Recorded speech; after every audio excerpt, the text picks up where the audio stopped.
Assalamualaikum warahmatullahi wabarakatuh. Nama saya Pergi Dono David dari kelas 12 4. Dan sekarang saya ingin menjelaskan tentang materi interpretasi dalam bernyanyi, dimulai dari pengertian, fungsi, dan lain-lainnya.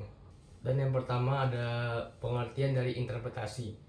Interpretasi dalam bernyanyi adalah cara yang dilakukan oleh penyanyi untuk menafsirkan suatu lagu yang dibawakannya, agar pesan-pesan yang terkandung dalam lagu tersebut tersampaikan dengan baik pada telinga pendengar.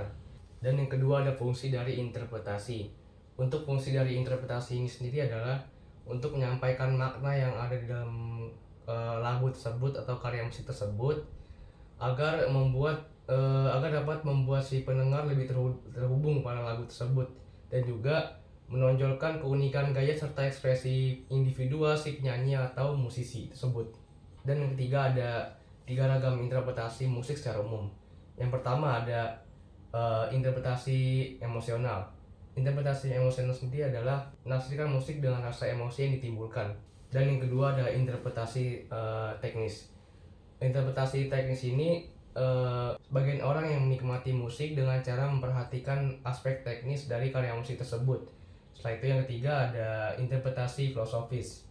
Interpretasi filosofis dapat membuka pikiran si pendengar agar dapat melihat karya musik itu sebagai sarana merenungkan kehidupan, masyarakat, dan juga alam semesta secara lebih mendalam. Dan selanjutnya ada 5 teknik interpretasi musik. Yang pertama ada interpretasi dinamis.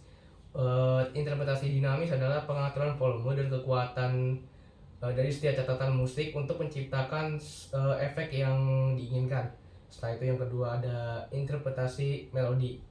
Untuk menginterpretasikan melodi dengan baik, tekankan not-not yang penting dan berikan sentuhan pribadi ke dalam setiap frasa melodi. Setelah itu yang ketiga ada artikulasi yang benar. Pahami jenis-jenis artikulasi yang digunakan dalam komposisi musik dan latihlah untuk menghasilkan suara yang bersih dan jelas.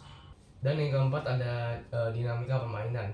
Dinamika permainan ini adalah mengeksplorasi variasi kecepatan, penekanan, dan juga ritme dalam permainan kalian untuk menambahkan keberagaman dan keberanian pada penampilan.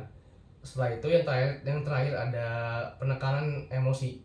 Penekanan emosi merupakan kemampuan untuk mengekspresikan emosi dengan jujur, membiarkan perasaan memandu interpretasi musik untuk menunjukkan vulnerability melalui penampilan musik. Dan berikut ada contoh lagu yang mengandung interpretasi dalam sebuah karya musik. Never mind, I'll find someone like you.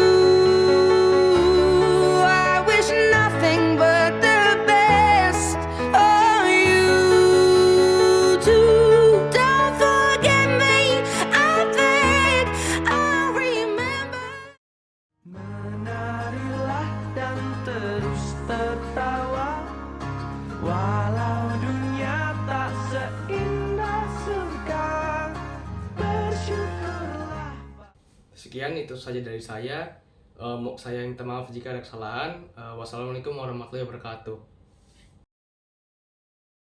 Assalamualaikum warahmatullahi wabarakatuh. Nama saya Gilgius dari kelas 12 4. Hari ini saya akan menjelaskan materi tentang teknik resonansi dalam bernyanyi. Yang pertama itu adalah pengertian. Pengertian dalam teknik bernyanyi resonansi itu adalah teknik vokal yang bertujuan untuk mengembangkan atau memperjelas suara saat bernyanyi agar terdengar jelas oleh para pendengar. Dan resonansi ini juga terjadi ketika suara yang dihasilkan pita suara dipantulkan oleh rongga resonansi yang berada di kepala, di area hidung dan rongga, dan di dada. Yang kedua adalah fungsi resonansi. Resonansi berfungsi untuk memperkuat dan memperbesar getaran dan pita suara kita. Dengan demikian, suara yang dihasilkan atau dikeluarkan dari mulut kita itu lebih nyaring dan lebih indah. Berikut adalah 3 jenis resonansi. Pertama itu adalah resonansi dada, hidung, dan kepala. Pertama itu adalah resonansi dada. Resonansi dada itu adalah proses membentukkan bunyi dengan nada yang rendah dan terjadi getaran di area dada. Biasanya ini dilakukan oleh para penyanyi dengan nada rendah. Jadi jika Anda menyanyi dengan nada yang rendah, Anda akan bisa merasakan getaran di area dada Anda, dan itu disebut dengan resonansi dada. Yang kedua ini adalah resonansi hidung. Resonansi hidung adalah tempat penyanyi memantulkan sebagian besar suara. Hal ini disebabkan karena suara yang dihasilkan dari hidung sangat jelas dan volumenya keras. Biasanya ini terjadi di area-area dari rongga hidung, bagian pipi, mulut, dan hingga sampai ke tenggorokan. Biasanya ini digunakan untuk bernyanyi dalam nada yang cukup tinggi, tapi tidak terlalu tinggi banget. Dan ini kalau Anda bernyanyi bisa dirasakan ada getaran di area-area pipi hidung Anda. Dan itu disebut resonansi hidung. Dan yang terakhir adalah resonansi kepala. Resonansi kepala adalah jenis resonansi yang ketiga. Kepala sering digunakan ketika bernyanyi dengan nada yang tinggi karena hasil suara yang dihasilkan tinggi namun tetap halus. Walaupun getaran terasa di kepala, namun kepala hanya berfungsi sebagai tempat resonansi dan suara tetap keluar melalui pita suara.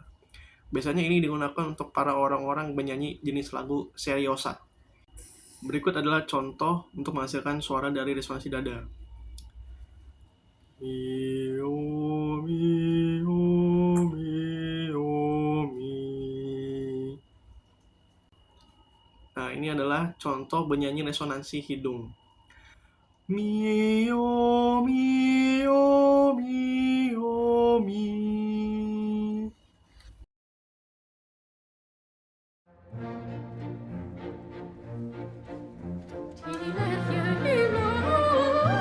Ich find der Traum wie Wind so lang, sein Wunder wilder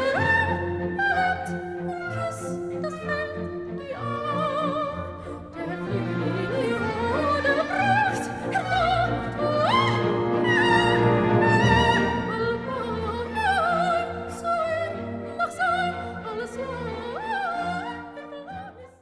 Sekian penjelasan dari saya. Terima kasih sudah menonton. Wassalamualaikum warahmatullahi wabarakatuh.